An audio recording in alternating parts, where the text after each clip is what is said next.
How to change chat wallpaper in Telegram.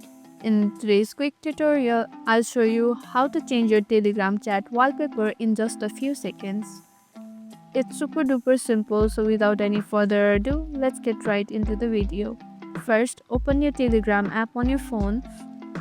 Once you're inside your Telegram app, tap on the three lines in the top left corner.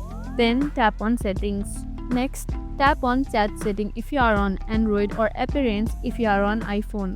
Now from here you can choose to change chat background. You'll see ton of wallpaper, solid colors, patterns or even your own photos from galleries. Choose the one you like.